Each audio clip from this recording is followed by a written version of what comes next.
Hey, good morning this morning it is. Don't at me, I am Dan Dakich. It's Harvard week. Harvard softball, baby. They got a big one this weekend. They go to Princeton for the Ivy League championship. So we are all over it. Welcome. We got a monster for you today, as we do every single day. Let's do ourselves a favor here, shall we? Let's go to the Elon Musk tweet o' the day, if you don't mind. The tweet of the day. Now, Elon Musk, for $44 million, bought Twitter. And you know what Elon Musk can do with his $44 million? Whatever the hell he wants. That's right, ladies and gentlemen. He can do whatever he wants on Twitter. And this is a great one. This is in reference to, I think, the Clintons. Like when you go against, and we all know this, when you go against the Clintons, baby, a lot of times you end up killing yourself. It's just suicidal. I don't know how it happens, but it happens to a lot of people in a lot of different ways. I mean, all right. But anyway, Elon Musk just popped right up, you know what I mean? And he just said simply, if I die under mysterious circumstances, it's been nice knowing you. Yeah, I got a guy like that. I got a guy named Larry on Twitter. In fact, I got a letter the other day. I think it's from Larry. I'm not going to say his last name till I confirm it. I got the police involved. But hey, if I die under mysterious circumstances, look at Larry. Oh, man, Elon Musk. He never disappoints. He always delivers. I'm a big Elon Musk fan, and I love the fact that he's bought Twitter, and he seems to be a normal human being. I'm sorry, but he does. I mean, I'm not, hey. This weekend was absolutely glorious. I mean, I hope you had a great time. I was in Chicago. My wife was doing games for the Big Ten Network. We had a wonderful Mother's Day weekend. I don't know if you know this. Did you know that there is a 5-story Starbucks right on Michigan Avenue? It's the largest Starbucks in the world. Yeah, that's right. It has you know how you have a spiral staircase? It has a spiral escalator. I'm not sure I've ever been on a spiral escalator. It has a rooftop. It has a bar. True story. First floor, nice. Second floor, great. They got all kind of pastries there. Boom. Top floor, a bar, a full bar. Now, it was about, 8 o'clock, 8:30 in the morning when we were there, so we didn't get a Bloody Mary or a mimosa because Lee had to work and I had to drive back to Indy. But hey, and I'll tell you this much, you better get there early because the time we walked outside, the line was around the corner. What a place. Holy smokes. So anyway, hope you had a great weekend. Hope everything is going well, but nobody had a better weekend, I'm telling you right now. Nobody had a better weekend than Rich Strike. You know who Rich Strike is? No, he's not your neighbor that just moved in. Rich Strike is a horse. Second longest shot in Derby history, went off at 8-1. Now, the longest shot was in 1913 at 91-1 by Don Rail, who won the Derby, obviously. Anyway, so Rich Strike comes from like way back, and we can't play it, but there are all of these videos of how far back Rich Strike was, and what a... Let me tell you something else about Rich Strike. Rich Strike just got into the Derby 31 hours before the Derby started. Got in on Friday. Was an alternate. Was number 21 in a 20-horse Derby. Think about that for a second. Think about this. The official Derby t-shirt, which they sell, and they sell a boatload of them, didn't even have Rich Strike on it. That becomes a collector's item, I believe. It was amazing. It was absolutely fantastic. I'm going to talk about it a little more in a little bit, but let me go through some numbers for you. 147, 294 people were in attendance. How glorious is that? See, here's the deal. What you see in the Derby is all the hats and the beautiful people, right? What most people look like me right here. In fact, I might be overdressed for the Derby in the infield. No, I know what we see. I know what everybody does. You go get a hat, you get a mint julep, which are horrible, by the way. And, you go bet your face off, and then you get a ride home. Well, most of us, we're in the infield. and we're having a pretty good time. I went one time. We went the far turn. My mom, my dad, my brother, my sister, another family put blankets down right on the infield, right on the fence where we could just sit there, look through the fence. What we did not realize in the infield was that everybody comes to that fence. And next thing you know, we were like against the fence going, oh, what the hell are we doing? But it was a pretty good time. Anyway, $179 million was bet on the Derby. $273 million was bet Derby Day. We're back, baby, at least in the Derby. I'll tell you this much, it looked awesome. Mike Tirico and his crew were fantastic.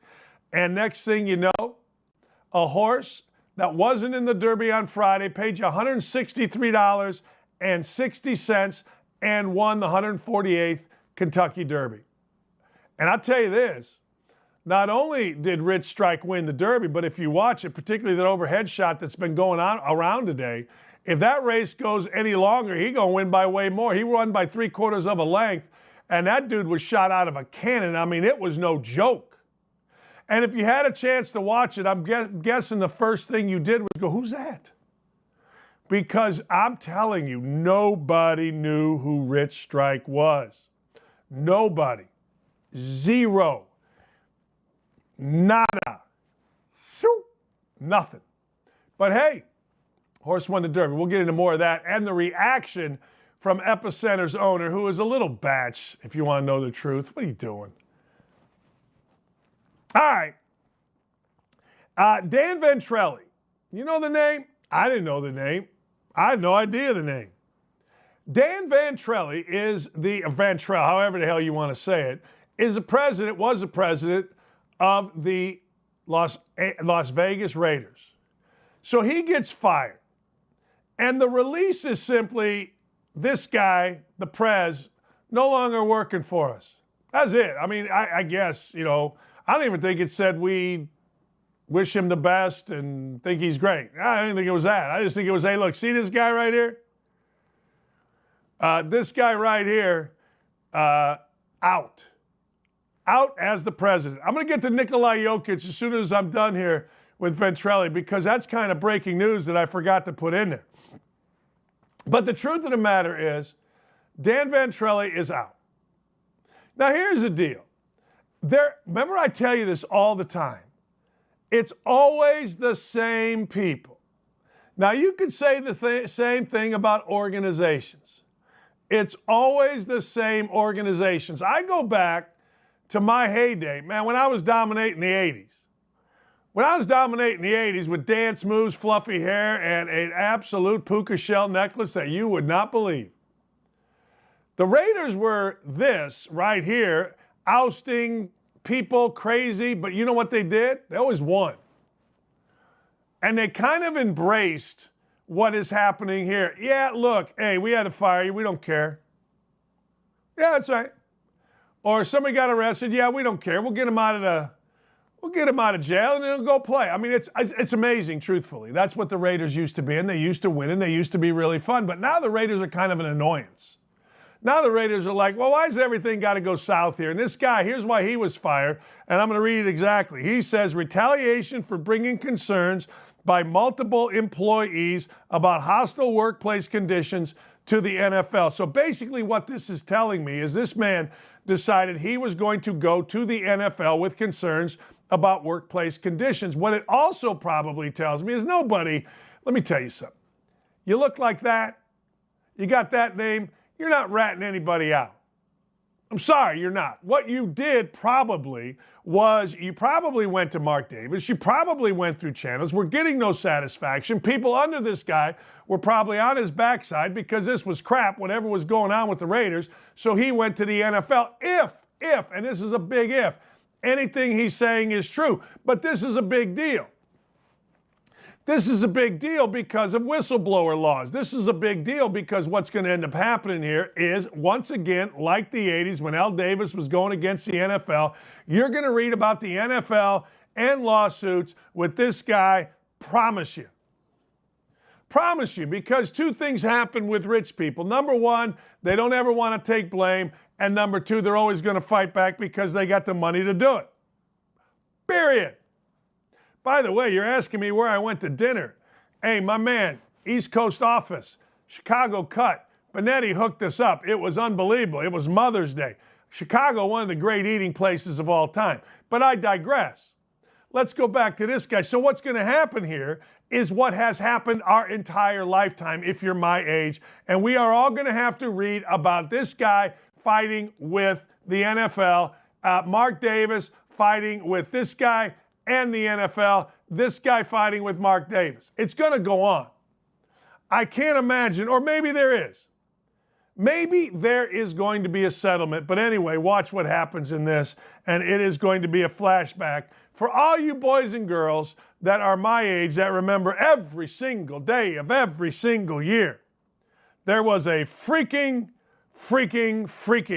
lawsuit between the Raiders and the NFL. Hey, I can confirm a report that Nikola Jokic, one of my people, has been named for the second year in a row, ladies and gentlemen, not one, two times in a row, he has been named the MVP of the NBA. Now, a lot of people don't have him as the MVP, and I say simply, who should be? Excuse me. That's what I say. Who should be? He should be. 27 points, 14 rebounds, and 8 assists. I mean, what do you want from the guy? You know, Jamal Murray's out, and this guy carried the entire deal. You know, I'll tell you one thing, though, and I'll get into this in a second. I'll tell you one thing. Joel Embiid got to be considered for something. Joel Embiid, I mean, him being back is insane. But anyway, this just broke. The parasites are out. They have it. So I always say I can't confirm just because I like being a jack. I do. I just, you know, I love when writers go, can confirm an earlier report by Shams. So that's what I do. I don't say who I'm reporting because I am not a journalist and I don't like journalists and I think all these things are stupid. It makes them seem like they have integrity, but no journalists have integrity. See Adam Schefter. There's no integrity, so I can't confirm Nikola Jokic. We're going to have some Schlivo tonight. We're going to drink some Schlivovica. And we're going to have some sarma. You know what sarma is? Pigs in a blanket. No, not little sausages. I'm talking about, you know, peppers, stuffed peppers, pigs in a blanket, sarma. You have some of that tonight in celebration from my Serbian brother. Tell you one thing we learned about Nikola Jokic. Number one, he can play. And number two, you don't mess with his brothers. No. All right. Ja Morant. Ja Morant's great. Ja Morant is fantastic. Ja Morant is must-see TV. And here's what happens when you become must-see TV. You become a guy that starts getting all into his own feelings, into his own ego, into his own importance. Yeah, that's right. Ja Morant got touched in the knee by Jordan Poole. I've seen the play 100 times. What? Okay, Ja Morant's got bad right knee. All right. So what are you supposed to do? Not touch it? What are you supposed to do? Oh my God, is that the code? What is this code that these guys are talking about? I give you a code. Just win, baby.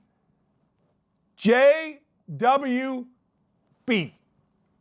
Just win, baby. Oh, I touched your knee, you're going to be out? What can I tell you? Oh, your code? What can I tell you? What am I supposed to do, not touch your knee? Oh, he got his knee grabbed. In the middle of all this, he gets his knee grabbed. Next thing you know, of course he's doing what every modern gladiator does. He turned to Twitter or Instagram. He broke the code. Code this. That's all I gotta say. Code this. Google, YouTube, Bill Laimbeer, Michael Jordan. I'm tired of the code. Yeah, I don't care. Code this. Here's what you're trying to do when you're playing in the playoffs against Morant. You're trying to win. There's a loose ball. If you touch his knee, what can I tell you, man? So you think Jordan Poole's like an orthopedic surgeon where he understands grabbing the knee? He understands how to grab the knee for for maximum pain? Shut up. You know, the NBA playoffs has been great. Absolutely great. Every night, I'm looking forward to something. Mostly, I'm looking forward to the Sixers beating the Heat and the Warriors winning, so that maybe, just maybe, each wins the conference and they meet in the finals and I cash about $2,000. That's what I'm really hoping for, but I digress. But don't you agree with me? Like, look, okay, he grabbed his knee. He touched his knee. It's a loose ball. What do you want him to do? I'm fed up with the code. I've had enough code. All right. You know what I haven't had enough of?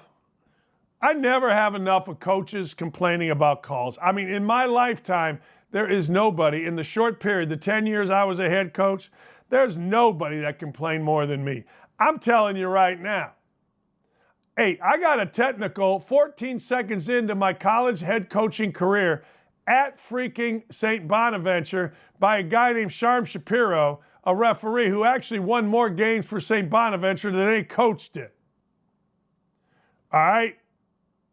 So, and 14 seconds in, 17, 14, I can never remember. He looked at me and goes, I'm not taking none of that Bobby Knight, you know. I'm like, well, that doesn't seem fair. And it was all I could do to stay in the game as Sharm Shapiro or Marv Shapiro, whatever the hell his name was, gave us a screw job that I found out later from Jim O'Brien, a former St. Bonnie coach, who's like, yeah, well, I saw that. I knew you were coaching your first game. I saw who was refereeing. You had no chance. And he was right.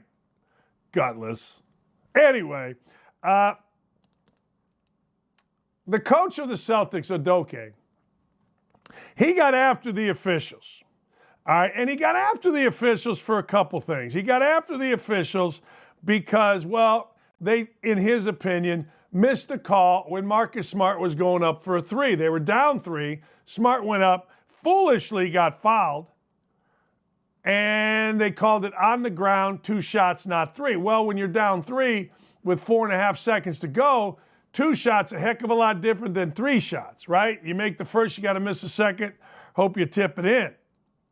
But anyway, so Udoka, he's like, look, their explanation is if they don't fall down, they don't call it, meaning when you get hit. So Udoka says, I got to teach my guys to flop a little more. Yes, you do. Yes, you do. I hate to say it. I do. I hate to say it. I really do. Because frankly, you shouldn't have to flop. These guys are big guys. If somebody barrels into you at 6'9", 240 pounds like the Greek Freak, it's going to knock you back. Even if you are a big guy. That's why I always get a kick out of guys on television saying, well, that really didn't hit him. I go, really? You ever been hit by a 6'7", 6'8", 270-pound guy? I have. And 20, 30 years later, I had a hip replacement. But anyway, and then Marcus Smart, he kind of sweeps, goes up for a shot. Drew Holiday fouls him, but they don't call it a shooting foul. They call it 2 shots. Long story short, he makes the first. Next thing you know, he misses the second, and away we go. Udoka, it was a foul.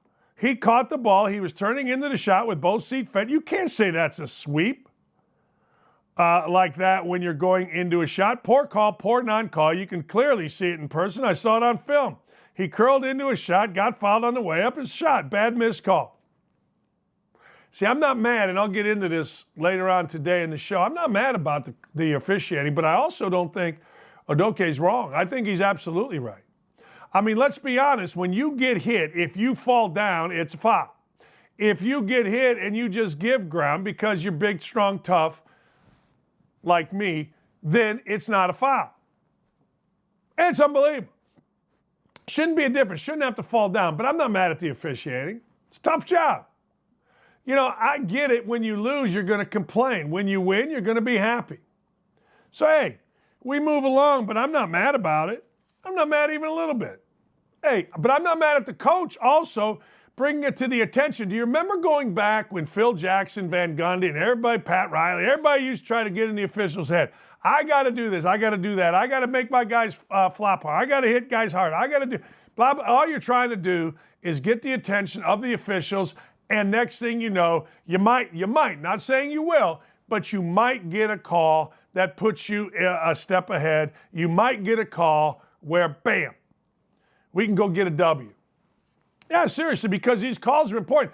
Don't tell me, hey, look, you shouldn't have been in that position.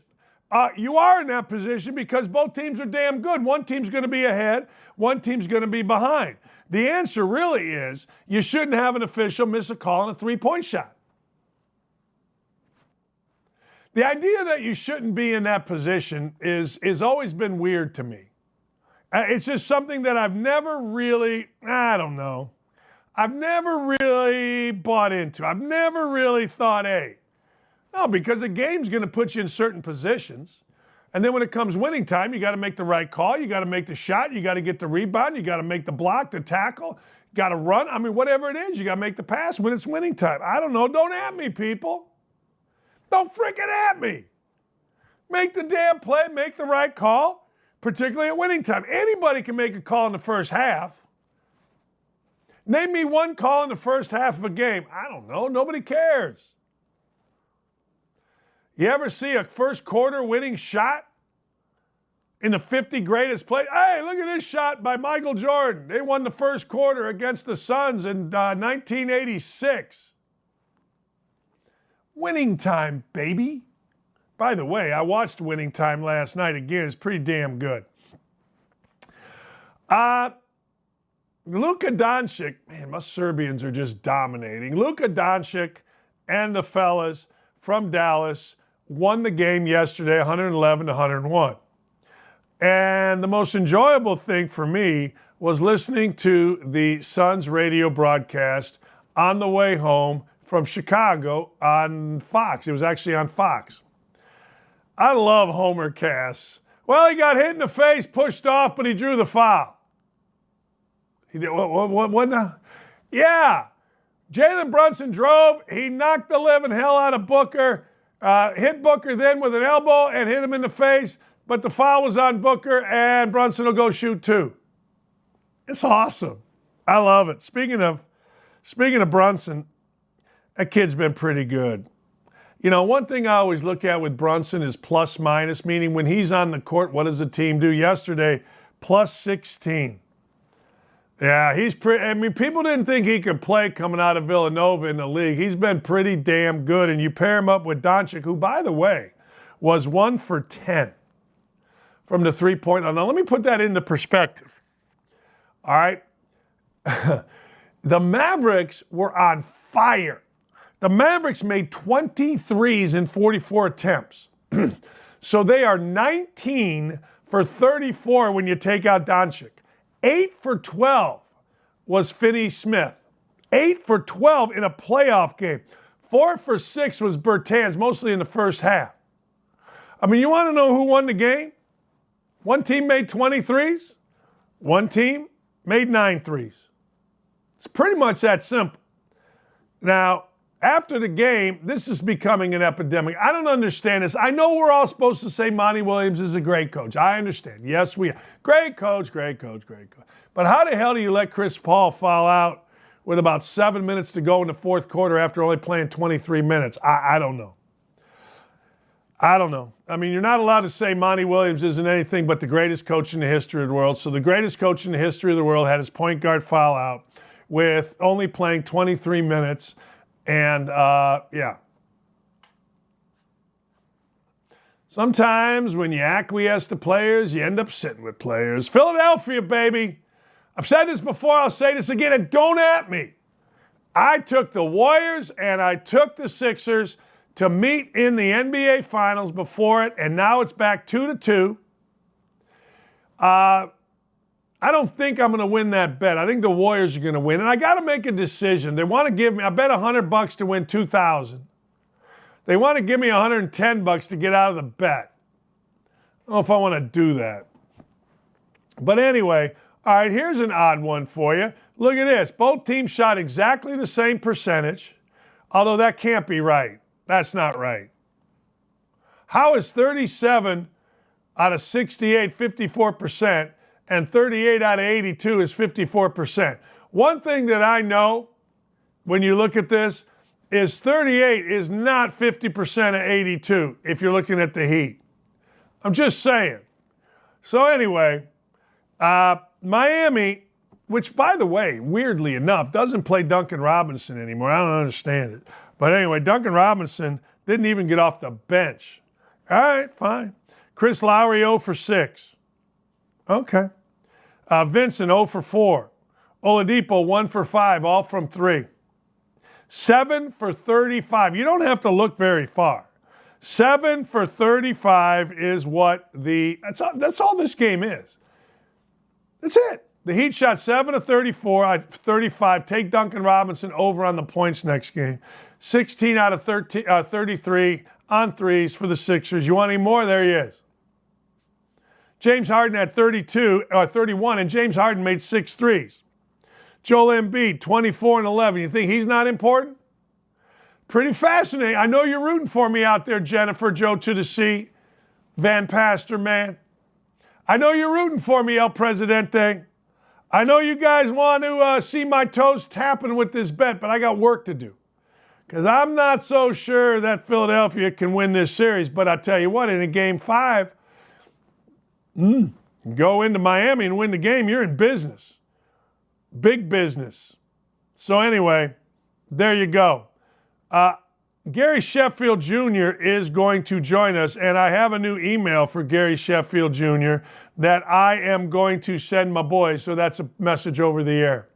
But anyway, it was a great weekend. Did any of you, I'm going to go look on our YouTube chat, did any of you ever have Rich Strike?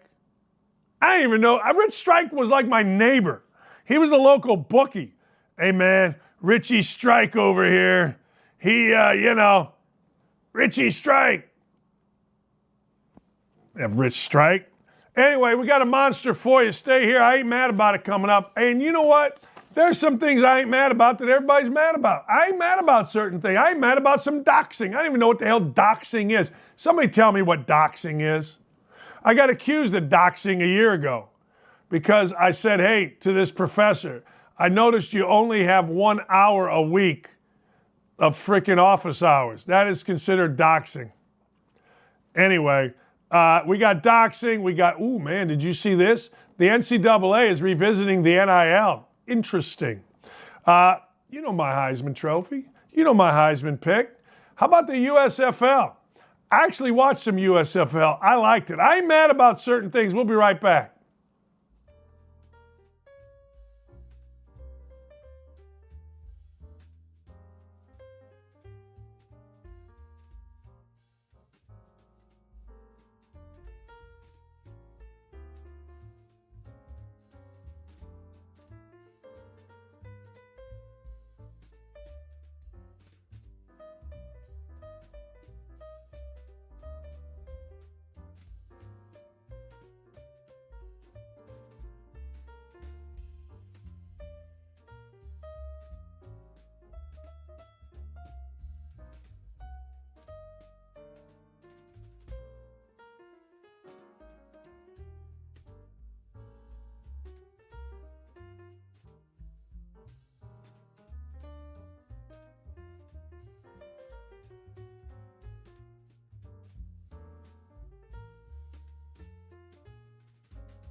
I got to tell you, I have no idea what doxing is, right? But I ain't mad about it.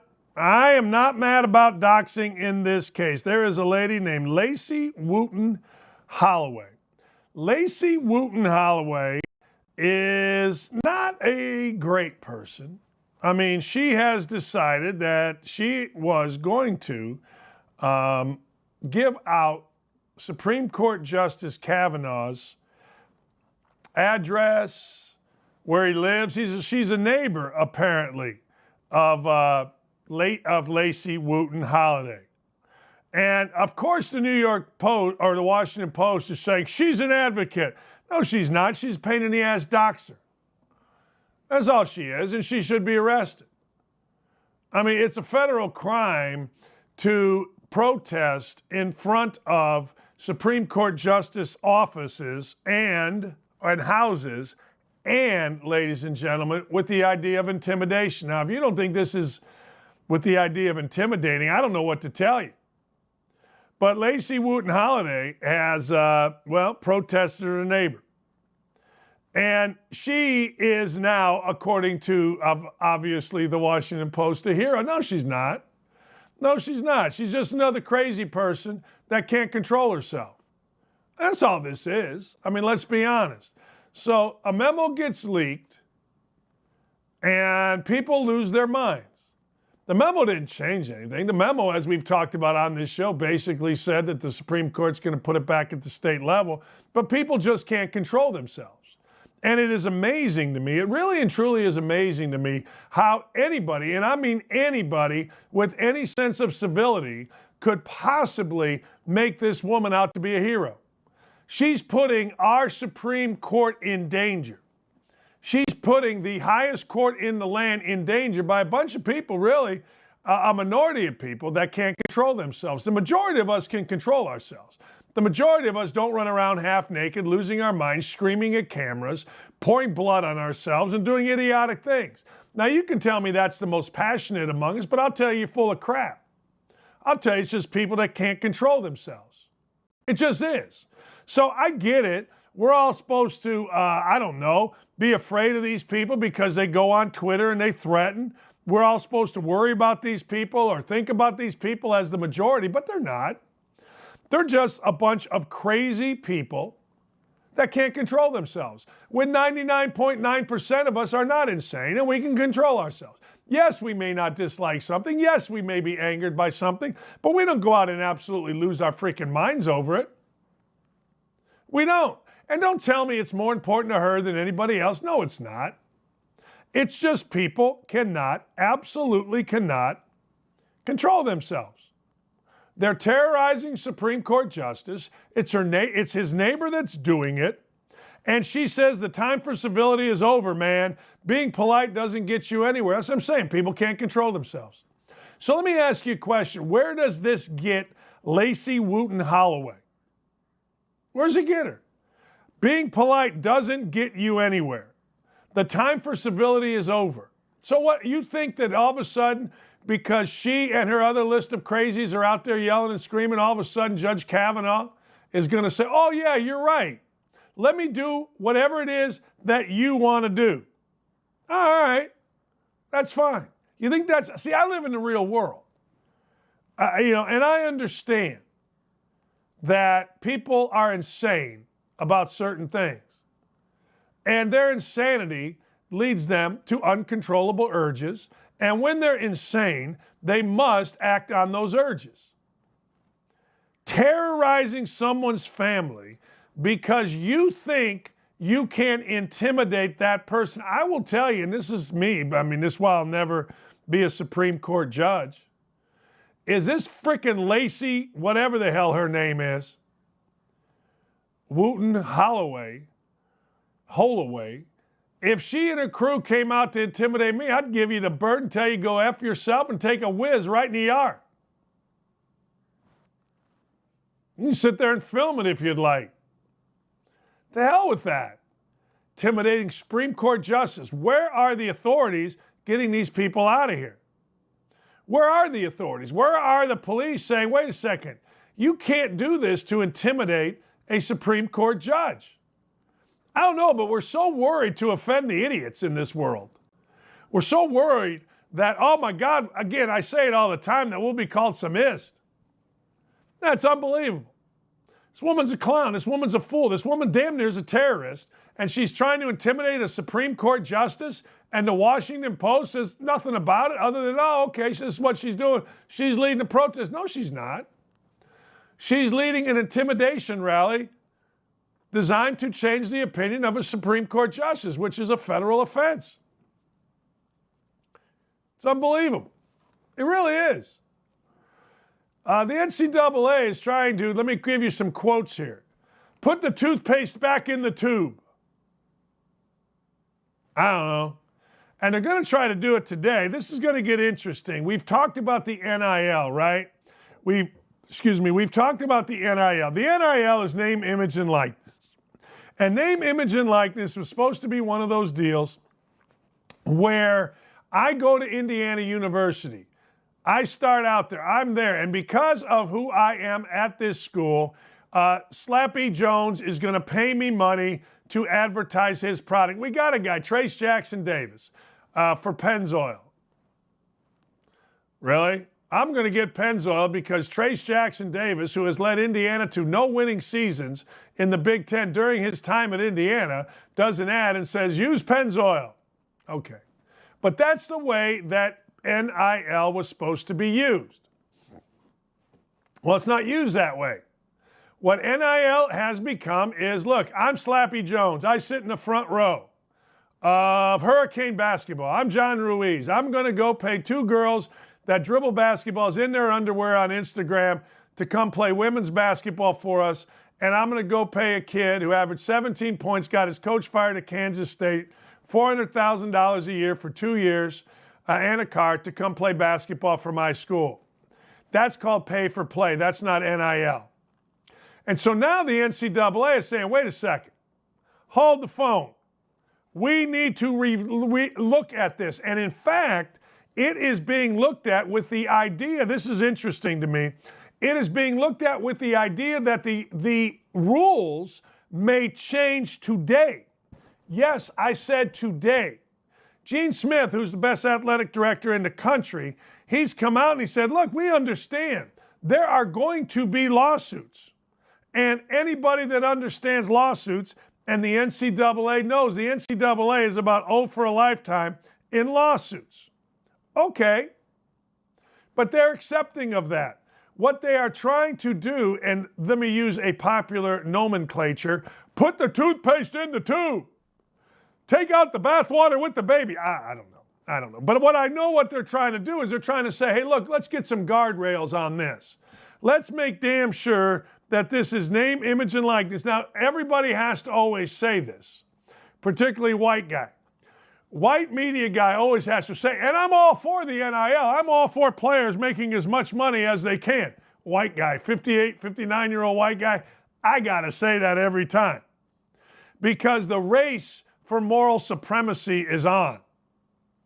And if you don't say that, then what happens is little white guy in his 20s, oh, you don't want to see kids get money. No, that's not what I said. I said I'm for it.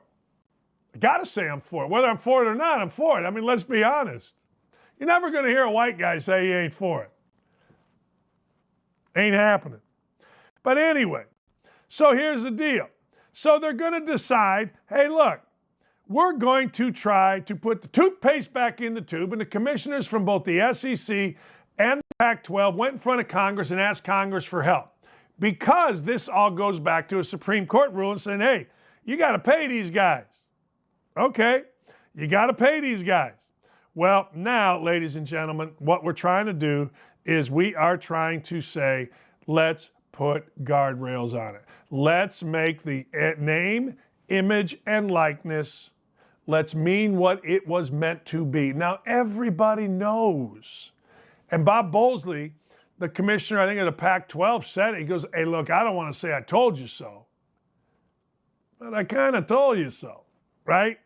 So now a special committee, a subcommittee with Gene Smith and a bunch of others is meeting with trying to pass legislation today and go after schools that have already violated the rules. See, there is a rule in place that says you cannot use outside inducements to get somebody to come to your school.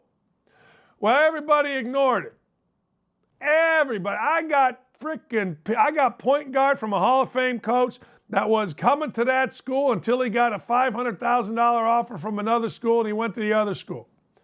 And now the alumni are on this guy's backside saying, what happened? I thought you had the guy. He goes, yeah, well, what are you going to do? $500,000. We've had an athletic director at Wichita State fired because he didn't do enough to ensure funds for athletes. 18 to 23-year-olds must be taken care of at the United States' most influential universities. And the world's biggest, best must be taken care of because they're 18 to 23. And how dare we not give them everything they want? But they're actually right now meeting to see if they can change the legislation to make it go back to what the intent was, which is, as you know, name, Dakich, image, likeness, where's my billboard? Once I'm at a school. But this isn't new. Let me explain something to you. Tate's Lock has in his book, Trying to Recruit Phil Ford. Tate's Lock was a legendary cheat/coach in NCAA basketball. Has made a career being kind of a workout guy, a guru type guy in the NBA. I work with Tate's. I love Tate's. Tate's was a head coach at Clemson trying to recruit Phil Ford. Those of you old enough remember, Phil Ford was iconic in college basketball. The four-corner offense of North Carolina. Phil Ford. We all remember. National Player of the Year, Olympian, all that happy horse bleep. So Phil Ford's being recruited. Phil Ford lives on a street. Not really a street, though. It's just a little road. So what does Tate's Lock do? He calls one of his alumni. They go clear out a bigger road for Phil Ford to get to his house. That's how they were recruiting him. What does Dean Smith do? Smarter than Tate's Lock. Dean Smith sees this. Dean Smith says, screw that. I'm going to pave the road. So now the road's paved. And that's inducement to come to school. Hey, look, I paved your road. Also, furniture was involved. That was a big Lou Henson thing, furniture. Oh, thank you. Look at my wife. She's bringing in coffee. I was going to kiss her, but no one wants to see old people kiss. Is that right, Lee? That's right. Nobody. Nobody. If you're an old guy and you think it's cute that you're kissing your wife or your girlfriend or both in public, nah. But anyway, so that's inducement to come. Roy Williams used to do it the other way. Roy Williams say, hey, look, play here. When you leave, I'm going to give you golf clubs, 15 grand. He got nabbed by the NCAA because you're not supposed to do that either. So there's two different kinds, but this has always been going on. This has always happened. That's why the rule book is that thick. Anytime, I've said this before, a meathead that wants to discuss the NCAA says, well, that rule book is thick. Just tell them, don't be an idiot. It's that thick because coaches will always try to circumvent the rules and cheat. That's what's happening here. So what's happening? The NCAA says, we got to do something. We'll probably be talking about what they did or did not do tomorrow on the show because according to Gene Smith, the athletic director at Ohio State, they ain't worried about lawsuits. They're going to go after people that have already done this because the rule is in place and some legislation is supposed to be passed by as early as this afternoon. We shall see. Stay tuned. All right, don't at me about this.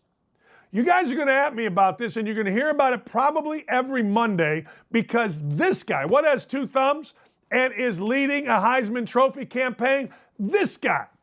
That's right. And I'm doing it for my rival. I went to Indiana. I hate Purdue, supposedly. I don't really hate Purdue, but that's all right. But Purdue has a quarterback. His name is Aidan O'Connell. And every Monday, you're going to hear me talk about Aidan O'Connell for the Heisman Trophy. I'm going to get Jeff Brom on here, the head coach at Purdue, fairly soon. But I wanted to talk some baseball today, so I got Gary Sheffield on. But anyway, Aidan O'Connell for the Heisman is not just fat-headed Dakich making something up. And don't you dare at me. Do not at me even a little bit, because I'll come at you with a vengeance that's been done.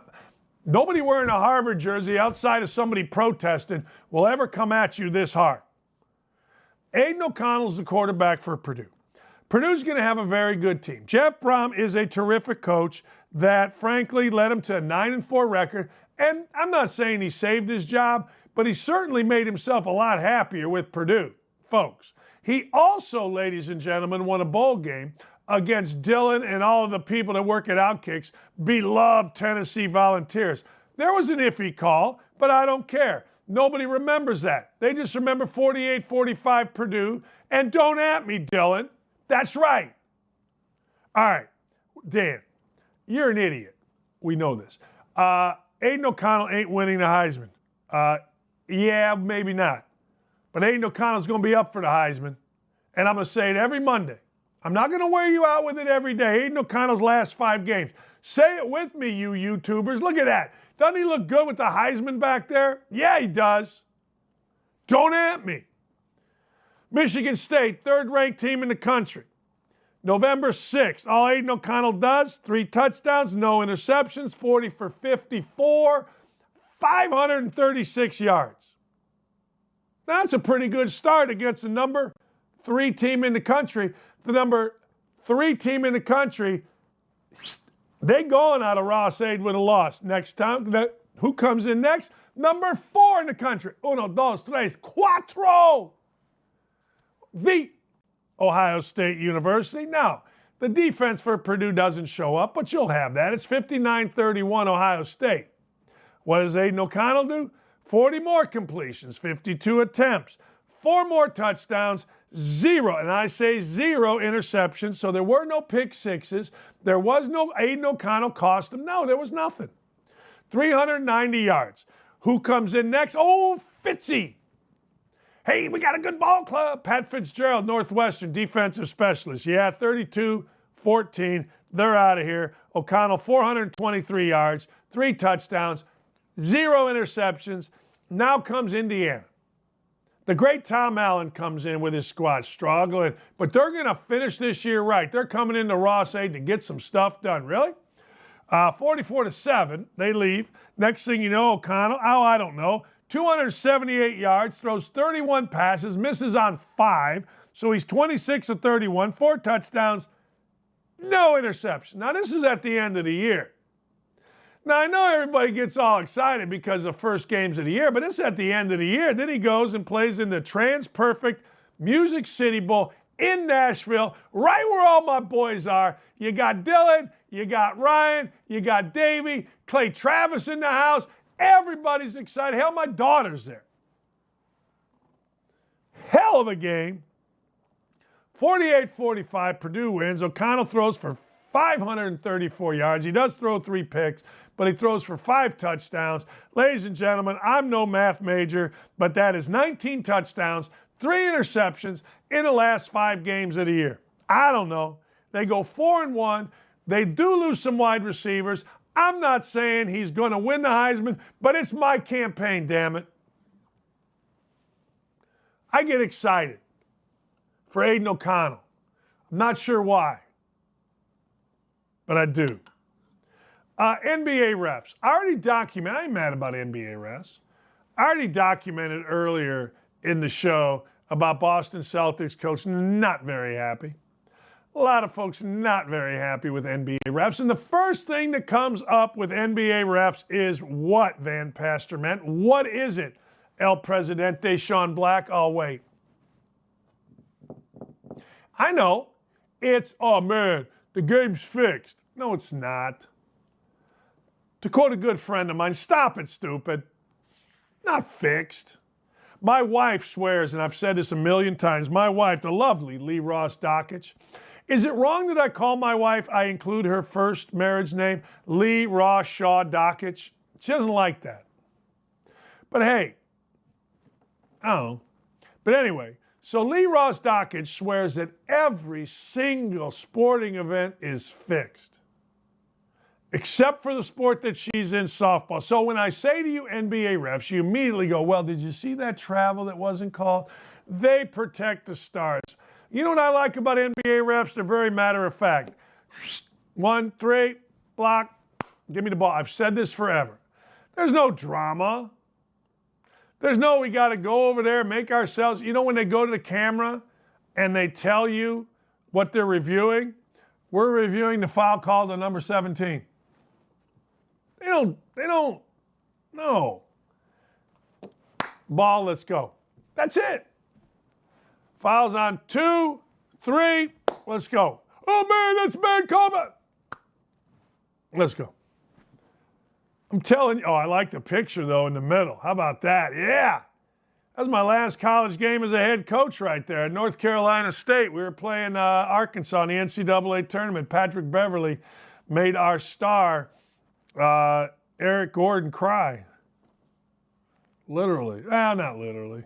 And I got nose to nose with our starting center. Right in the middle, ladies and gentlemen. Right in the middle of the damn locker room at halftime. He stood up. He wanted to throw hands. I was like, well, what are you going to do? Ed Rogers says it's not like the NFL ever had a crooked ref. Well, let me tell you something.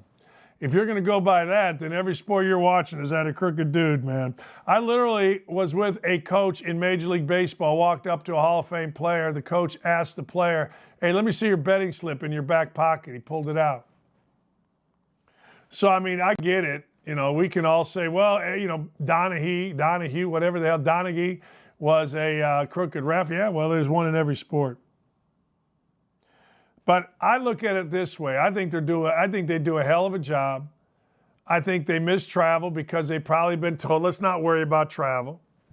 They do miss a call or two. It does seem that at the end of the game they are trying to decide it, but I'm telling you, they get it right. And I mean, they get it right far more than college, and I like watching them. And I know people make fun when I say and others say they're the best in the world, but they are.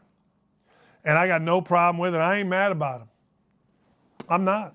You guys can be mad. Everybody can be mad about them. But I'll tell you this, they do their job. They screw some things up. They're on every freaking night. And you know what? People lose their mind over them regardless of whether the call is right or wrong, as long as the call went for your team. Tell me I'm lying. Tell me I'm lying. Yeah, I ain't lying. If it goes for your team, they're great. It's no different than announcing. You know what? Whenever I announce, if I said, you know what, Michigan State really playing well, blah, blah, man, Dakich was really good tonight. If I say, you know, Cassius Winston's kind of out of shape. He needs to get in better shape. Oh, he called Winston fat. He's the worst. Okay. All right. The USFL. I ain't mad about the USFL. I'll tell you why. The other day, the Michigan Panthers were battling. The Michigan Panthers of Jeff Fisher, they were battling. And I just happened, for whatever the reason, it was Friday night. Just got paid. Anyway, I don't do much on Friday nights because I host a show 9 o'clock in the morning on Saturdays. So Lee and I did a bunch of yard work, even though it was raining, and I hit my head, if you can see. See that cut right there? Right there. Going across. Smacked my head. Anyway, I come inside for whatever the reason, and the Philadelphia Stars were taking on the Michigan Panthers. I had no action on the game. Only thing I knew was Jeff Fisher, I think, was coaching the Michigan Panthers. He might not even been doing that. I thought Jeff Fisher looked a little bit older. I thought Jeff Fisher looked, he had his hat backwards. He looked a little ridiculous. Shea Patterson was quarterbacking, and I did remember that he was the number 1 pick, and he's out of Michigan. But I sat down, and I just enjoyed watching football. And I thought to myself, well, this is weird. I hadn't had anything, like it wasn't like I was Mr. Happy and sat down and said, hey, I just had a little taste of tequila. I'm feeling good. I'll watch anything. No, I'm a bit discerning when it comes to what I watch. And I turned this on and I went, whoa, kind of enjoyed it. Then I started watching more, really enjoyed it. I highly recommend it. If you get a chance, turn the game on and just sit there and watch for a minute. You know, I knew who Shea Patterson was. I forgot he was in the game. But I didn't know who Case Kukos was. But I'll tell you this. So the camera went over Case Kukos, the quarterback for the other team, the Stars. And you know how they all have those iPads, you know, and he's holding it up. And he's like showing a play, like what happened in the play. And he's talking to the quarterback coach. And there was audio on him, and the camera was on, like right on the screen from behind. And I got to tell you, what he showed was awesome. He talked about the read that he had. A guy went up the middle. He saw that the safety came over, so he had one-on-one coverage on the left, and he hit the guy, and I thought it was absolutely great. I did. I hope not only the drones, but I hope that more football, particularly Fox, uses it because it's terrific. I thought it was really good. Now, look, I had to move on to other things. We were going out to dinner. No, we weren't. I had to go, well, never mind what I had to do. It was Friday night, baby. But anyway, it was great. I highly recommend. Give it a watch. Seriously. All right, when we come back, I got to talk to Gary Sheffield Jr. Gary Sheffield Jr., I'm not sure about this, but it seems like on Twitter he's a Yankees fan. The Rangers manager made an idiotic comment. Look, you can comment on any park that you'd like as long as it's not, and I do this in order. 1, Yankee Stadium. 2, Fenway. 3, Wrigley. Reason I put Wrigley behind Fenway, Wrigley's done a lot of stuff outside that modernized it. I think Fenway has too. But you don't comment on frickin' negatively. You can comment positively on Yankee Stadium. You don't comment negatively on Yankee Stadium under any frickin' circumstances, particularly when you're the Texas Rangers manager that nobody in the frickin' world knows. We'll be right back. Gary Sheffield Jr. Do not miss this.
All right, look, that's Chris Woodward. He is the manager of the Texas Rangers, and Gary Sheffield Jr.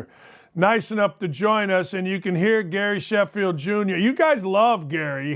You can hear him on. Let me make sure I have this right. At NYY News TV every Friday, 7 o'clock baseball podcast. But he's much more than that. He's a writer. He's smart. He's the second best, most handsome guy on the screen right now. So he's got a lot going for him. Hey, I don't give a damn if you're a manager. I don't give a damn if you're a manager with 10 rings. You don't disparage Yankee Stadium, at least in my opinion, Gary. No, especially if you're Chris Woodward. And I'm almost positive anyone listening here today has no idea who that is. I'm going to be honest with you. I'm in baseball. I watch it every day. No one knows who Chris Woodward is.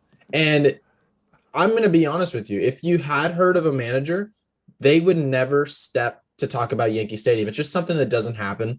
And the good news is about stadiums and park dimensions is that everyone plays at the same park that day. They didn't move the wall back for move the wall forward for the Yankees and back for the Rangers. No, the Rangers scored one run the entire day off of Garrett Cole and nobody else. Same right field wall existed. The home run that they hit to tie the game in the 7th inning was shorter than Gleyber Torres' walk-off home run in the 9th. There's so many things that make this comment absolutely laughable. And it just makes it that much worse that it's coming from somebody that none of us have heard of until this morning. That's what I'm saying. Like, of all the sports, I feel like baseball guy, which I consider myself one, has a reverence for all things Yankees. You may not like them. You may hate them. You may think that Jeter's overrated or whatever, but you still have a reverence for the place because of the history, correct? Yeah, you can hate all you want, but what you can't do is discredit. And that's something, if you discredit people in sports, you're going to have a bad time, especially when you're talking about Yankees and you're involving yourself in Yankees Twitter, Yankees with the media. And that's what he tried to do. He tried to make it seem like that didn't really count because it was hit to right field at Yankee Stadium. There's plenty of right field parks. I mean, in right field that are, you could say, are small dimensions. Boston's one in division. There's plenty of fields that we can name. Chase Field plays like a bandbox, Colorado, but the stats actually back up New York. The New York Yankees, Yankee Stadium, is middle of the pack, 16th in the league in home runs scored. So the data backs up everything that says Major League Baseball in terms of how a park should play. Yankee Stadium is doing exactly that. So there's no reason to spend any time discrediting Yankee Stadium and really making yourself look like a fool on the first game of a doubleheader. I don't know who hit the home run, but somebody hit a bomb like to center, and Yankee Stadium or Yankee Twitter came out with like, hey, you think that was hitting a Little League park? See, that's the kind of stuff. I like when teams get involved in retaliation. I think it's great. I thought it was great. Yeah, no, it was Giancarlo Stanton, 461-foot bomb to left center field. And that's what happens. A lot of people in Yankees Twitter were calling for maybe hitting a player, sending a message. And it's like, sometimes that is how you need to fix the problem. But at the same time, when somebody is discrediting what you do, there's nothing else that you can do other than doing that better and hitting a ball even further that leaves no doubt. So the Yankees are a better team than the Rangers. If any manager is going to say something, which no manager really should say something like this, it needs to be someone more prominent than Chris Woodward. I agree. I don't even feel bad about discrediting this guy because, frankly, I did not know who he was. I saw your tweet on it, and I'm like, you just don't hear that. Like, I put him in order. You can give me your order. My order would be you don't discredit Yankee Stadium, you don't discredit Fenway, and you don't discredit Wrigley. Now, Wrigley I put third because they did a bunch of stuff with Gallagher Park outside. However, look, there are just some places, hey, if you don't like Camden Yards and the short fence where guys are jumping over, I get that. But I think those three places are immune. Yeah, I think the one place that you can is Baltimore right now, just in left field. I mean, it's deep. They definitely overcompensated, I'd say, similar to what you saw at Citi Field a couple years back when David Wright and all those guys were debuting there. But Chicago's one of those places. I think Safeco is one place that just can't be touched. No one can talk about Safeco, one of the most beautiful parks in the league. And to me, I don't know. I think they're calling it T-Mobile Park with the Giants. That to me, I think, is it Oracle now? It might be Oracle. And I think San Francisco has the most beautiful park in the league. I think they're number one in my eyes. And that's a park that you can't complain about. No matter, I don't want to care if you're going to talk about the seagulls that show up in center field or if it's cold. I don't want to hear anything. That park is beautiful. But yeah, like you said, Yankee Stadium is a park that you just don't talk about. If you're going to talk about it, at least build some credibility within this game to where we're not at least Googling who you are. Because, and don't get me wrong, it's very difficult to be a manager in Major League Baseball. So this guy's known around the league, but at the same time, he has not built up this entire he hasn't built up this entire thing going on with his career where we're looking at him going, oh, Chris Woodward, what's he got to say? No, we actually had to figure out who this guy was. So to me, it's ridiculous that we're having to deal with this, but that's why they pay us the big bucks, Dan. Well, I do it this and then I'll let it go. But if back in the day, if Tommy Lasorda with the Dodgers, who was playing the Yankees in the 70s, and I mean, it was a heated rival. Hey, look, if Pedro Martinez wanted to say something about Yankee Stadium because, he's pitching for the freaking Red Sox and they're his daddy and all, if Big Papi wanted to say something about Yankee Stadium, you understand what I'm saying? Like, I get all that, but not some nondescript guy. Yeah. No, I like making it about the players. Yankees and Go ahead. Yeah, the players, right. Make it about the players because once you made it about the players, now that we can deal with it face to face on the field, now we can handle it head on. But once you make it about the dimensions, it's like what productive conversations coming from that really at that point? Only this one between you and me. That's it. That's the only productive conversation. Yankees, Dodgers, Major League Baseball's best?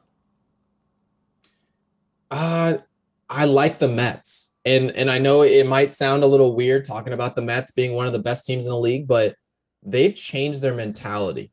Steve Cohen's changed everything, and he's more like a George Steinbrenner. And you have to do more than maybe 1 or 2 years worth of work to be compared to George Steinbrenner, but his mentality is the same. He's trying to do everything he can to win, and he's involved with the fans. He actually seems like a fan. He tweets a lot, and I'm there for all that. So I do like what he did with his hiring of Buck Showalter. And people forget this is pretty much the best rotation in the league already.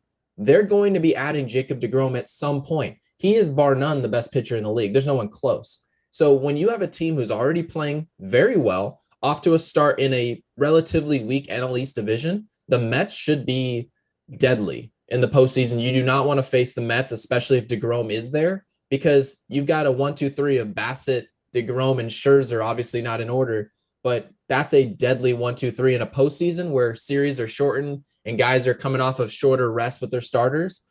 I really can't see who's beating the Mets other than maybe the Dodgers or the Yankees. So when you have those three teams and there's some other teams that you maybe can mix in there as well, I feel like the Mets right now are the best team. I want to go back to Cohen for a second. I happened to get lucky. A friend of mine texted me 2 Saturdays ago. I was going to Wrigley with my stepson, and we're walking in, and a friend of mine that works for the Cubs says, "Hey, Dan, I got you 2 seats way down low." I'm like, wow. I ended up 2 rows behind Tom Ricketts, the owner. And I went up to Mr. Ricketts, and I said, "Hey, I just want to say thanks for bringing a World Series. My grandfather, my dad, we all big Cub fans, thought we'd never see it, blah, blah." And he was really cool. So I want to go to Cohen. Ricketts had no security around him. This dude's a billionaire. Like, people were just coming up to him, taking pictures in between innings, shaking hands, that kind of thing. And you mentioned Cohen doing that. I'm not going to say is this new ownership, but I think that helps. I like it. People don't like Ricketts because the Cubs aren't any good, but they like him better if he's approachable. You know what I mean? Same thing with Cohen. Is that what he's doing? Yeah, no one really likes the ownership at the time and when teams are losing. I think that's really just common sense. You want to place some blame somewhere, but at the same time, yes, like you want an owner who really loves this team. And that's the common denominator amongst the league. When you say, I can't stand this owner, the Mets previously, the Wilpon family was really in control out there, and they were not involved with the fans. They were not involved with the fans' perspective. It didn't feel like a fan owned the team. And when you look across the league, all the way across the country to the Oakland Athletics, the ownership there, and for the most part, everyone says, well, it seems like they're trying to give a low output, stay away, and they're eventually, maybe they won't show up to the games, but we'll build a winner at some point in the next couple of years, and then they'll start showing up to the games. It feels like no one that likes the team runs the team. And when you have these teams being purchased or new management like New York and like your Cubs, where people feel involved, they actually care about the team, they're actually at the games while they're losing, it goes to show you just a new mentality amongst the league. And I hope it's there to stay. I hope it's there to grow. And if it does, I think that's ultimately good for the sport. Hey, Gary, have you seen the attendance numbers at frickin' with the A's? Yeah, and they deserve every lick of it. And I've tried to tell people, I don't care that you and your uncle are happy that the New York Yankees are spending 260 million and that's why they're beating your team. You should be upset that your owner is spending $30 million, $20 million on the entire team. That one pitcher on both New York squads are making more than your whole roster. And that can be said for 4 or 5 teams in the league. You should be embarrassed because any person who owns a product, if you're not pumping your assets into that product, you probably shouldn't own that product. And that to me should be more disappointing than anything else that you see across baseball is ownership pretending to be fans of their own team and putting zero resources into it. So any fan that doesn't show up to those Oakland games, I give them a round of applause. I really do, because you have no business going to those games. Less than 4% capacity. Hey, I always said this about George Steinbrenner. George Steinbrenner knew what he had. Like, he knew, I'm the Yankees, I'm going big. Did your dad play for the Yankees when Steinbrenner was the owner? And if so, how do you get along with him? How do you like him?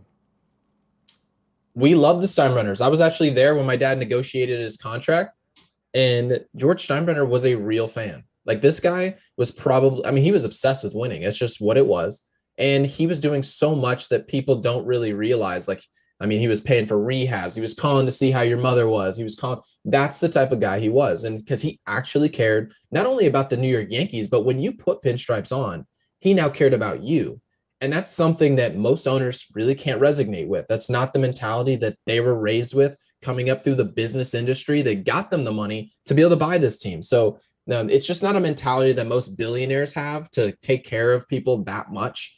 And when George Steinbrenner did that, it stood out. So I'm glad to see Steve Cohen is at least somewhat following in those footsteps.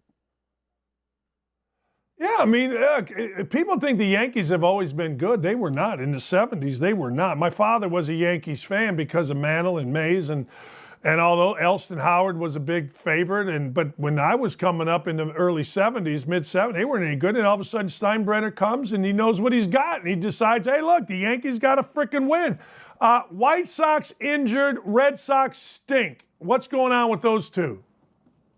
Well, the Red Sox, for one, right now they're not scoring runs, and their big offseason acquisition was Trevor Story. Trevor Story's hitting a $180. The guy is just, and he's an automatic out. And to make matters worse with that signing, is a $140 million deal. He just opted the other day not to speak to the media. And Dan, you don't have to be a fan of New York baseball or Red Sox baseball to know when you're playing in these major markets and you make a mistake, you need to stand up to it and own up to it. That's just what it is. And these fans demand respect, and to tell people, well, I'm struggling, so I'm just not going to talk to you. That's like the ultimate sign of disrespect. And really, you're not going to survive in these markets. I know a couple players in the past, like Sonny Gray did this in New York.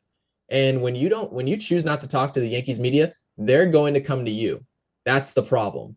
And so it's really not, it's not the way I would handle it. And obviously this is why we have agents. They give us this type of advice, but clearly he's not getting the right advice. And ultimately the Red Sox are in a tough spot. They're spending some money, but they're a bad team. And they've got a couple guys they need to extend, like Xander Bogaerts, he's an impending free agent. They need to re-sign these guys. Rafael Devers, a couple guys on that roster. And Chris Sale, who's supposed to be their ace. And he's down again with a rib injury. He hasn't pitched yet this season. It's a bad time to be a Red Sox fan. And I can't really feel too bad for them just because they've won 4 World Series in the past 20 years. So I got to give them credit there. But yeah, they're having trouble, honestly, with health, performance, and the baseballs are made of sticks, and it looks like they're made of sticks this year. So it's not helping guys score runs. So yeah, the Red Sox, I am happy to see them struggle because you know me as a Yankee. And yeah, by the way, Dan, you were right. I am a Yankees fan. I can't hide it. But I know. But yeah, I'm happy. I'm happy to see the Red Sox struggle. I am. What's up? White Sox, is this just injury and they'll get it going at some point? Maybe they did this weekend with the Red Sox. Yeah. Yeah. Sometimes strength of schedule, and I'm not saying they're into all their struggles or strength of schedule, but one thing that we have to pay attention to is the Chicago White Sox are playing with the worst weather, the coldest weather of any other team. And I don't like to make excuses. The Chicago White Sox aren't making excuses themselves, but I will at least make some excuse for them. When you're playing 35-degree weather, the baseballs are what people across the league are calling deadened. It's going to be hard to score runs. It's going to be hard to win games. And as the schedule lightens up, it warms up, I expect those Chicago bats who are contact-oriented, more old-school style, to heat up, and they're going to start winning games because you don't have a roster this talented just start losing games, especially with a manager like Tony La Russa. So I expect Chicago to climb back into that division, which is really not that strong of a division. Yeah, I agree. I got to ask a requisite Cubs question because I'm a massive Cub fan and they stink. That's all I got. Will they unstink at some point in the next 2 years? They're bad. Go ahead. They're bad. Well, I do like Seiyu Suzuki. I love that signing, and I wasn't a huge fan of the Marcus Stroman signing. I thought that the timing of it didn't necessarily make sense. Obviously the Cubs, and I'm never going to support a team, especially a major market when you're playing in Chicago, still a major market, to get rid of Anthony Rizzo, to get rid of Chris Bryant, let them walk and go get their extensions elsewhere. The Chicago Cubs spent the better part of a decade with Chris Bryant at the helm, and they refused to give him a contract extension. They're playing with his service time to get more control with his contract. And it frustrates all Cubs fans to hear this because you're looking at it and saying, we make enough money. We have people in attendance. They're talking about the attendance now. Well, what about the attendance when those guys were on the field? The attendance was fine. So while the attendance was fine, the fans expected their resources that they were bringing in to be poured back into the team. And that's why some of these new owners that are deciding, well, if we're bringing in these assets, we're going to pour them right back onto the roster. The Cubs didn't do that. And when you don't do that and you refuse to do so, these lulls of the 6 to 8 year stretches that fans are tired of rebuilding, and we're trying to draft and we're trying to trade correctly amongst the farm system, those days are tired, especially for organizations like the Chicago Cubs. And Cubs fans dealt with this stuff for 100 years. There's really no reason it should be happening. And it is frustrating. You know, I'm not a Cubs fan, but I am a baseball fan. And when I see a major market like the Chicago Cubs doing what they're doing right now, I believe they are 9-18. A team like the Chicago Cubs should never be dealing with that. It's just the fact. Gary, you said it way better than I've been saying it, but I've been saying it for years. The Cubs are a major freaking market with their own network.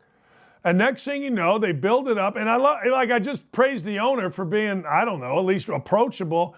But it's absurd to me that in that market, with that team, with that crowd, with that everything, they got everything going for them, and they act like a Division II team trying to play Division I. It's just stupid to me. It's just, I don't know. It's frustrating. It's frustrating because let's be honest.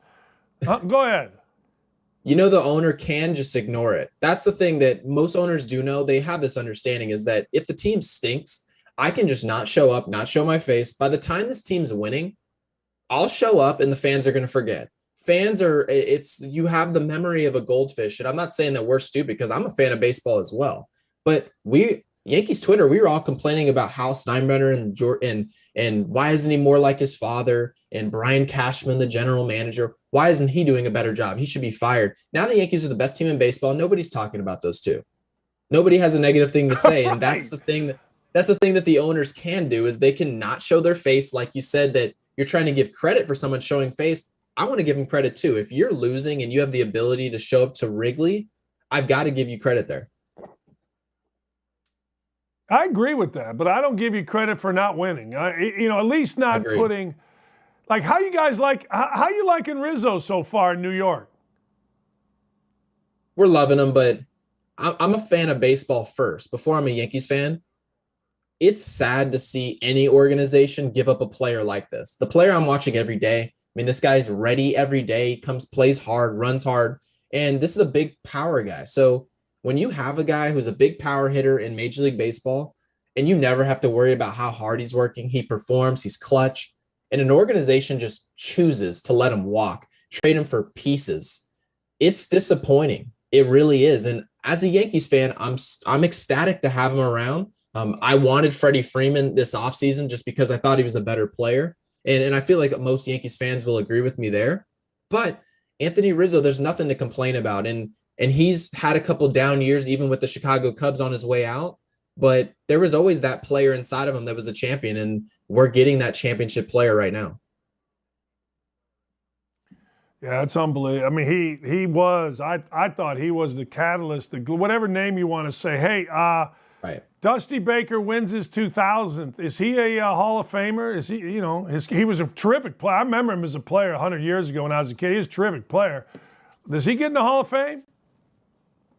Yes, I believe he does. And they're always making up some narrative. First black coach to turn left. First black coach to turn right. Winning 2,000 games as the first minority coach is something. And any other coach, doesn't matter what color, black, blue, or yellow, any coach with 2,000 wins is in the Hall of Fame or about to be in the Hall of Fame. So that's the criteria. It's like the 3,000 hits for a hitter. And you can't change the criteria just because Dusty Baker's done it. In my eyes, he's a Hall of Famer. He's been great in multiple locations. He's a winner in multiple locations. And he was also a player. So Dusty Baker, in my mind, has got to be in the Hall of Fame. And if anyone doesn't think he's a Hall of Famer, I would love to talk to him, because winning 2,000 games, it means there's longevity. It means that you can adapt. And when you can be excellent at one thing and then the whole game changes and we go to analytics and you again have a role in this sport, you're great in my view. I agree. I totally agree. When I saw that, I thought to myself, you know what? I get that people will say, well, he didn't. What we do is we always say he didn't do this, he didn't. Fine. I mean, I don't know what Dusty Baker didn't do. Everybody bitches about him, how he handles a pitching staff. Shut up. Like when he had Pryor and Wood, Mark Pryor got hurt running to second base and he hit a guy. I mean, what? I don't know. I think he's a Hall of Famer, and I'm glad it's starting to pick up a little bit of steam. Last thing before I let you go. Who will be the biggest name at the trade deadline? Who you see somebody getting that's going to make a difference?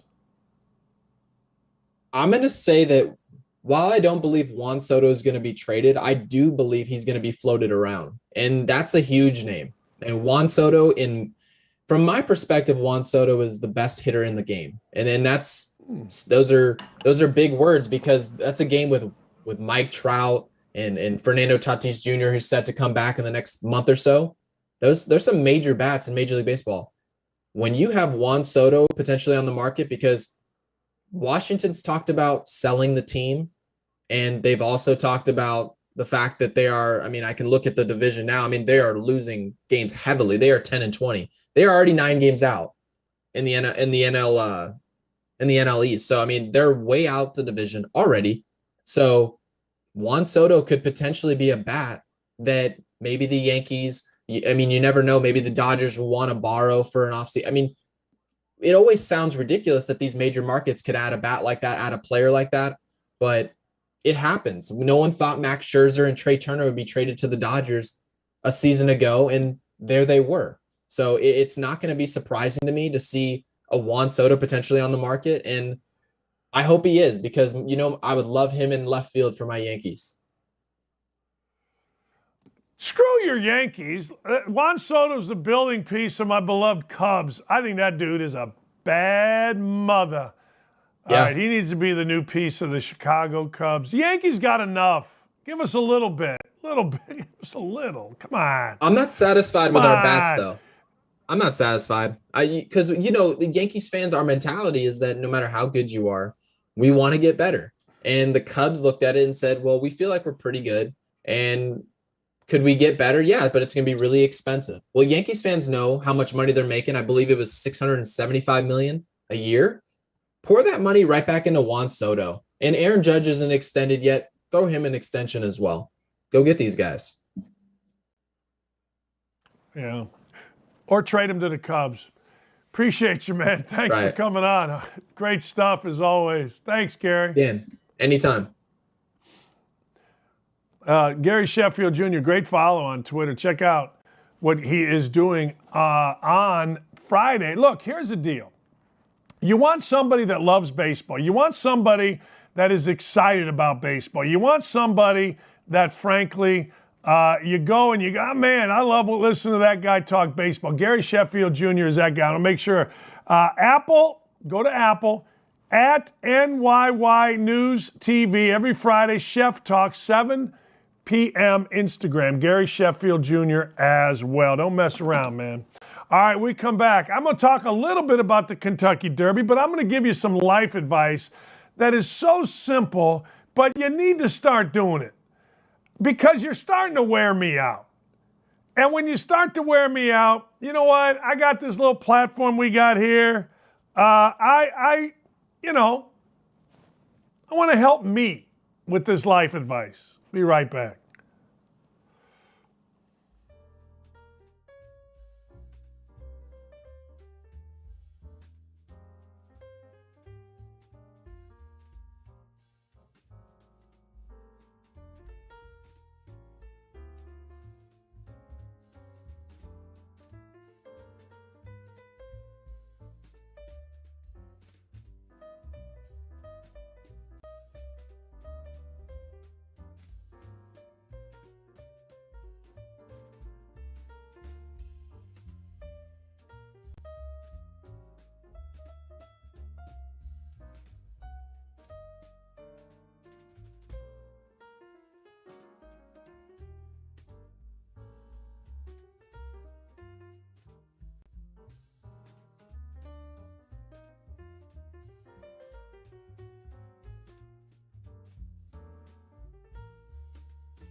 Hey, welcome back. Did you know that the owner of Epicenter, the horse that came in second, is Ron Winchell, the owner of Winchell's Donuts? I think Winchell's Donuts are really, really, really good. One of the things that I did not like coming out of the Kentucky Derby, the best thing was, let's be honest, an 80-1 shot. I mean, are you kidding me? An 80-1 shot, knocking it out, paying, what'd they pay? $163.60. But after after the race, Epicenter's trainer and Epicenter's people were kind of whining too much for me. There was like, well, this is a race that we won and we didn't. And you know what? Shut up. Shut up. Seriously. I mean, let's be honest. The horse that beat you, if you look at the overview coming back from like 15th and running like a crazy person, it was incredible what Rich Strike did.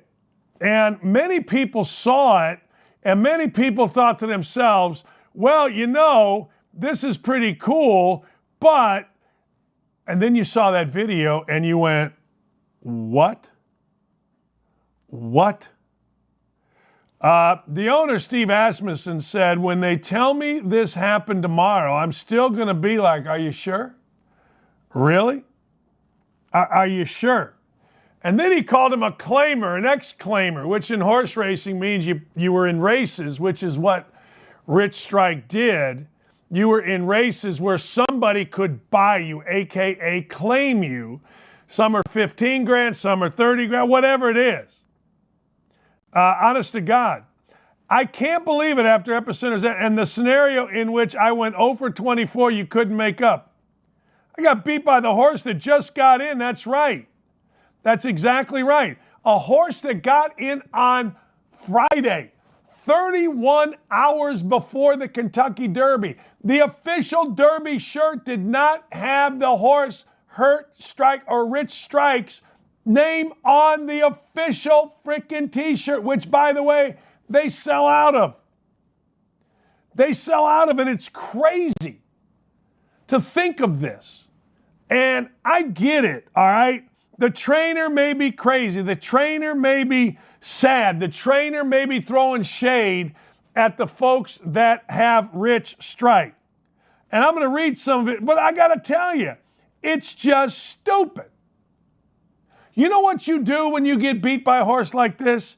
You go, you know what? We got our brains beat out. And you know what? I don't love it. I hate it, but I respect it. I respect the fact that this horse came out of nowhere. Instead, you call it a claimer. Instead of saying, man, that jockey, Sonny Leone, did an unbelievable job of getting Rich Strike through a traffic, and then all of a sudden it opened up and boom, away he went. And I don't get how you can, after that race, in a sport like freaking horse racing, we got run down by a claimer, which is basically saying, you know what, we got run down by somebody that ain't as good as us. Well, you know what? That happens in life. That happens in life. It's like John Daly. In 1981, right here in Indianapolis, John Daly was an alternate. They called him. He grabbed a pack of smokes, a bottle of booze, drove from Arkansas to Indianapolis, played in the PGA Championship, and won the damn thing. It's the exact same thing. And one of the things that was interesting is everybody was kind of happy about it. Nobody really, there were some, and later on John Daly became a guy that you really, you can either like or dislike, get disgusted by, whatever you want to do, that's up to you. But back then when John Daly won the 91 PGA, everybody was excited about it. Because here's this guy. Well, I got to tell you, it's the same thing in my world. It's the same exact thing right now with Rich Strike. I don't know what's going to happen. They're not sure they're going to put him into Preakness, but who cares? 80 to 1 shot. Let me go this route. I own 3 horses with a group of guys, bunch of guys. One of them, Fate Factor's pretty good. Fate Factor's won some. But I got to tell you, the ultimate goal of any adult that is in this, or kid, that is in the horse racing industry is to do exactly what these guys did. We got a horse we think is pretty good. We got a horse we think has a lot of heart. Yeah, but it doesn't have the pedigree. Yeah, but it hasn't run in the races. Somehow, some way, it runs in Youngstown, Ohio. At least the jockey runs in Youngstown, Ohio. Mooring Valley Park or whatever the hell it is. So somehow, some way, think about if this was you. We all go play the lottery with the dream of hitting it big. Well, this is the lottery in horses. What is the number one thing? Nobody can ever tell you who won the Preakness instead of other than people that live in Baltimore, or unless somebody wins a Triple Crown. But the history of the Kentucky freaking Derby, it's like the Indy 500. Michigan is next after Indy. Nobody knows who won Michigan, but people know who won Indy. At least they used to. This is very cool. And what it does is, it is the absolute dream of me. Like the guy that was, I don't think I had Vince on this show, but Vince Lodel comes on my shows, whether it's here, whether it's on the Sirius XM show. And he's our horse guy. He runs KCA Stables. And it's like me and 20 other guys. We're not, I paid $3,000 and I haven't paid another dime since. So it's great. When our horse runs, if it runs over here in Indiana, I go, I act like a big shot, I'm an owner, blah, blah, blah, blah, blah. But it's nothing. But that's the dream. What's your dream? Remember that one commercial? What's your dream? The guy walking down the street. Tell you what, my dream would be to do exactly what every single person, actually, including Asmussen, the guy who came in second, just bring a horse to the Derby. Like, I'm not popular enough, well-liked enough, or well-known enough to go to a fancy Derby party. A couple people every year, hey, you want to go to Derby? Nah, where are we going? Not really. I'll go to a fancy one as an owner, but that's the freaking dream. It is. It's unbelievable. So, you know what? Those folks got to live their dream, and that's the beauty of this country, baby. I know we all whine, bitch, and moan. I know we do. But that's the beauty of this country. What's your dream? Yeah. What's next for Rich Strike? Don't know. I was looking this morning. If it were me and the horse would be safe and the horse is healthy, tell me you wouldn't go try to run it in the Preakness. And I understand there's a lot of money, but there's a lot of money right now. That horse just went up 9 bazillion% because of stud fees of a Kentucky Derby winner. I mean, the dudes that have the horse just won bazillions. But what's next? I don't know. But I know what my thought would be. I'd run that Preakness. Hey, look, there's only one horse right now that has a chance at a Triple Crown, and that horse is Rich Strike. Period. Wouldn't you do the same? Like, I still talk about this. The Colts back in the day gave up on a frickin' perfect season at halftime against the Jets. They took Manning out, they took their guys out, and it's the only time I've been hostile about the Colts. My friend Ryan Grigson came on my shows and said, you know what? It's like biblical to go after a perfect season. It is. It's biblical. It's in the Bible. Aspire to be perfect like God, like Jesus. This ain't perfect, but if I had a chance at an undefeated season as a basketball coach, which I thought we were going to do every year, you're damn right I would do it. So there you go. Go after perfection. Chase perfection. All right. You need to listen up here. Yesterday was Mother's Day. Let me give you some life advice, and I've given this advice before. Do yourself a favor, all right? And if you didn't do it yesterday, do it today. Whoever the women are in your life, girlfriend, wife, maybe you got both, sister, aunt, whatever, treat them well. Be great to them. If you're currently in an argument with the woman in your life, stop it. Stop it. There's a term, be the bigger man. That term is not be the bigger woman because it offends many women. I don't want to be a size 8. I want to be a size 2. Why are you telling me to be bigger? I understand plus size is all the rage, but that's not what I'm talking about. Be the bigger man. Yeah, but she said stop it. Particularly if it's your mother. Particularly if it's your wife. Even your ex-wife. Like, there are different there are different avenues of exes. I've talked about this many times. My ex-wife and I are friends. We can be in the same room. We can do whatever. My wife, the lovely Lee Ross, ex-husband, shoot, when he comes to town to see his daughter, when Tegan is here, he stays with us. His brother comes, sit out back, go on a boat, have a beer. Now, I have other people that are my family that are divorced, and when the wife sees the husband, she just yells at him. The ex-wife sees the husband. And you know what? To his credit, he doesn't say nothing. He just takes it in front of his kids, takes it. Be the bigger man. Be the bigger woman. Seriously, I guess this goes for men too. Women, there's no reason. If you have an ex-husband, be nice to him. Okay, he cheated on you, get over it. Okay, he did, okay, fine. But you probably did some stuff too, get over it. And if you have kids, hey, you got to get over it.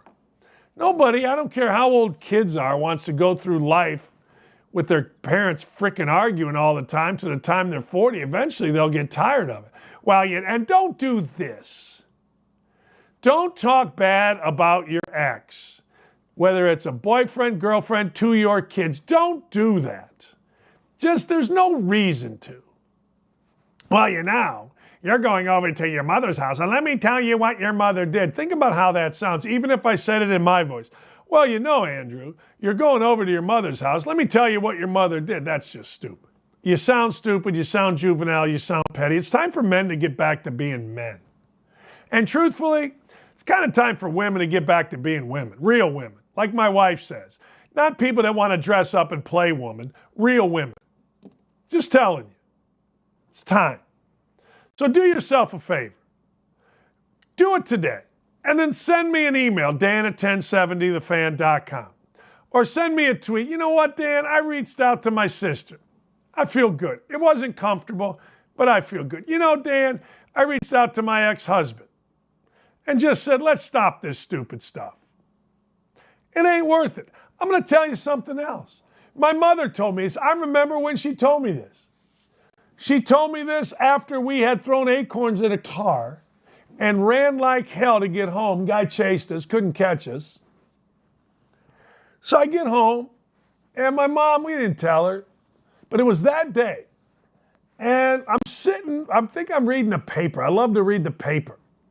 And I'm like downstairs, and something happened. I can't remember. Something was on TV, and my mom looks over at me, and she says, Daniel, life is a dream, and you wake up and you're 50. Well, I got to tell you, life is a dream in my world, and I woke up and I'm 60. I'll be 60 in a month or down a couple, 3 months, and I'm sitting here going, wait a second, no.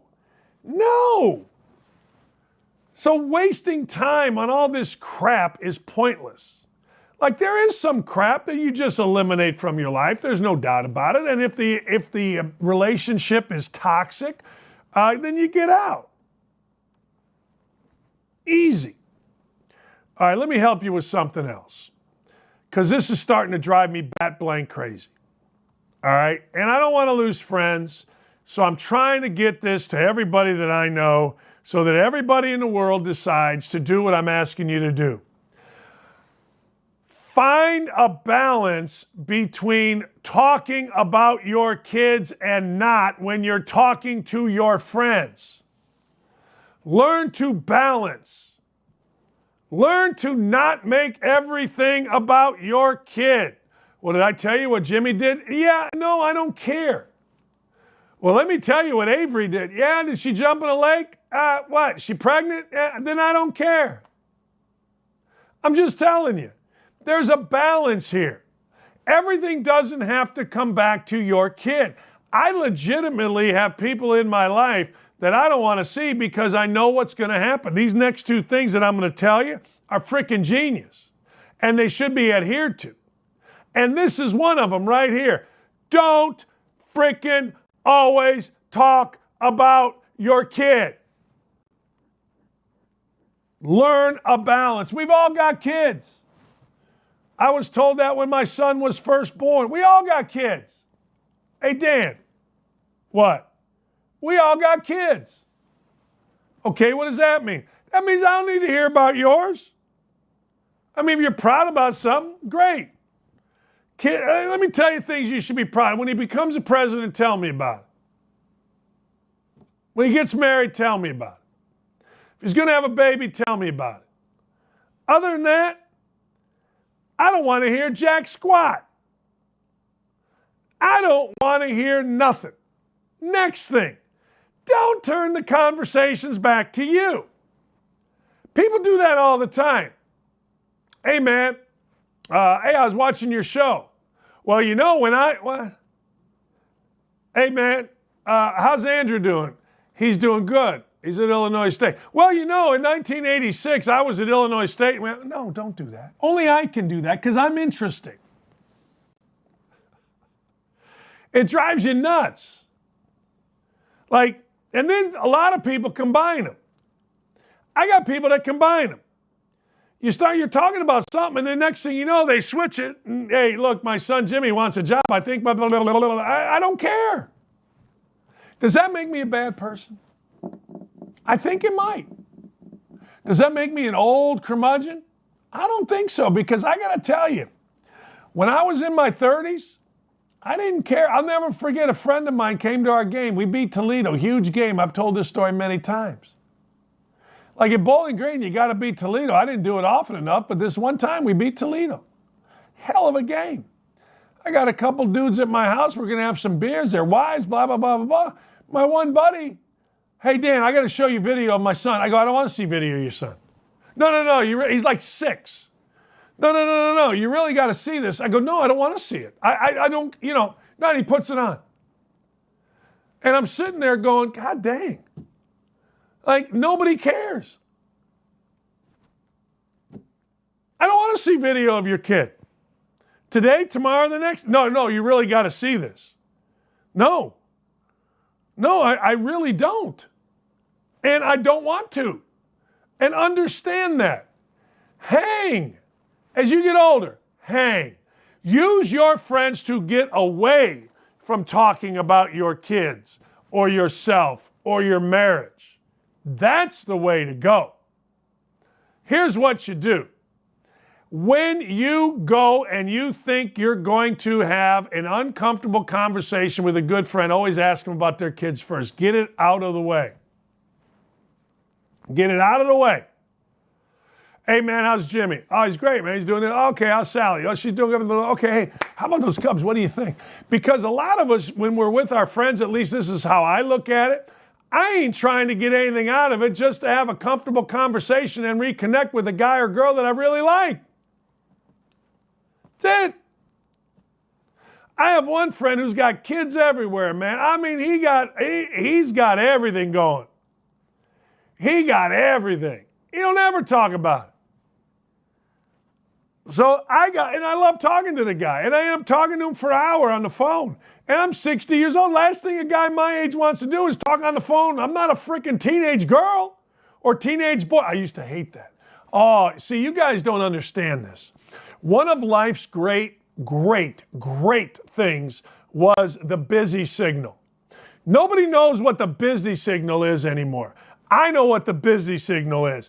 When I was a kid in high school and I used to have to call a girlfriend or a girl, I hated it. I was so nervous.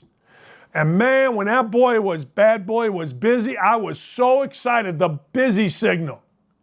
Hey, I called you last night. It was busy. And then you know what happened? Call freaking waiting. Call freaking waiting ruined it all. But here's how it did help. Hey, hold on a second, Sally. I got to take this. It might be my buddy Pilar. Hey, I got to go. I'll see you tomorrow in school, okay? Okay, bye. Okay. Hey, what's going on? But the busy signal. But I'm just telling you, nobody wants to hear about your kids. Nobody. Nobody wants you to continually turn the conversation back to you. No. I'm the only one that can do that because I'm the most interesting. No, I find myself doing that and then I stop. My wife sometimes will be like, you do talk for 5 hours a day. How about we just settle, And I'm like, yeah, you're right. And I got to tell you, sometimes it's just nice to hang. Yeah. So I will probably give this life advice many, many more times. because I feel this to be something, ladies and gentlemen, that bears repeating. Don't talk about your freaking kids. Because I'm telling you, as God is my witness, nobody cares. Make damn sure you treat the women in your life great. Not good, great. Even if you don't like them, make them crazy. Treat them greater. And then don't spin conversations back on to yourself. That's what I got for you. I'm going to give you life advice. If you take it, it'll be awesome. Look, here's the thing. Well, Dakich, what do you know about it? You've been divorced. That's exactly right. I've been through some stuff. So, we're the only country in the world that doesn't listen to older people. We legitimately think 18 to 23-year-olds matter. I don't want to hear an 18 to 23-year-old speak, including my own kids when they were 18 to 23. I don't. Call me a bad guy, but I don't. What do you hear when you hear them talk? Blah, blah, blah, blah, blah. Well, you know, Dad, anybody get hurt? No. Anybody get attacked? No. Anybody get drunk and arrested? No, then I don't care. Well, you know, when I was in college, my sociology professor, yeah, I don't care, he's an idiot. That's why he's teaching.